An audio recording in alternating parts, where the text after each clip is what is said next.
बर सगळं झालं पण होतं, आमचं ठरलंच होतं, पण आम्हाला माहीत नव्हतं तुम्ही इकडून लढणार आहे. पण आता मी कॅन्सल करतो. काय कारण गेली 1.5-2 वर्ष झालं मी ह्या मतदारसंघातल्या प्रत्येक गावामध्ये पोचलेलो आहे. विकास कामांवर सगळं चर्चा केलेली आहे, बघितलेलं आहे विकास कामाच्या विषयी काय करावं लागतं काय नाही. आणि आज माझी उमेदवारी घोषणा झालेली आहे आज. आणि तुम्ही जर उभा राहिला तर तुमचं डिपॉझिट पण राहणार नाही आणि बऱ्यापैकी तुम्ही पण मतदारसंघात परत दिसणार नाही. त्यामुळे आपलं मैत्रीच्या ह्याच्यात आपण तुम्ही आपलं शांत राहून मला सहकार्य करा.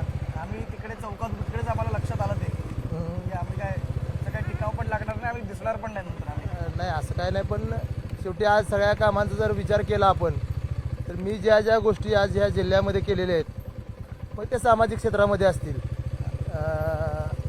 विकास कामं केलीत असं मी म्हणणार नाही, कारण मी कुठल्याही पदावर नव्हतो आजपर्यंत. पण जे सामाजिक क्षेत्रात ज्या ज्या गोष्टी शेतकऱ्यांच्या फायद्याच्या आहेत किंवा ज्या खरोखर देशाच्या उपयोगी जे येणाऱ्या गोष्टी आहेत त्यामध्ये आर्मीसाठी जय हिंद महारक्तदान यात्रा असेल. कारण आजपर्यंत अनेक राजकीय पक्षांनी राजकीय पुढाऱ्यांनी अनेक प्रकारच्या यात्रा काढल्या, मग त्या अनेक गाड्यांचा ताफा घेऊन असेल किंवा काय अनेक यात्रांना नावं दिली गेली.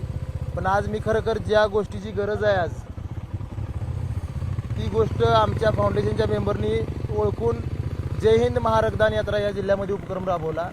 आणि खरोखर आजपर्यंत जे कुठेही न घडलेला उपक्रम म्हणजे देश स्वतंत्र झाल्यापासून 70 वर्षामध्ये कधीही न घडलेले आर्मीसाठी रक्तदान हा उपक्रम मी सांगली जिल्ह्याकडून करण्याचा प्रयत्न केला. गोवंश संवर्धन म्हणून बैलगाडीच्या ज्या स्पर्धा ह्याच माझ्या गावामध्ये भाळवणीमध्ये गेल्या वर्षी बरोबर आज 1 वर्ष झालं 9 एप्रिलला मागच्या वेळी मैदान झालं होतं. गोवंश संवर्धन म्हणून तो विषय आम्ही हातात घेतलेला होता. आणि खरोखर गोवंशाला चालना जर मिळायची झाली तर आज बैलगाडी क्षेत्र किंवा बैलगाडी शर्यत हे एकच माध्यम आहे. कारण आज बघितलं तर आपण आज शेतीतली सगळी कामं आज अवजारं करतायत, ट्रॅक्टर असेल किंवा अनेक अवजारं कामं करतायत ती.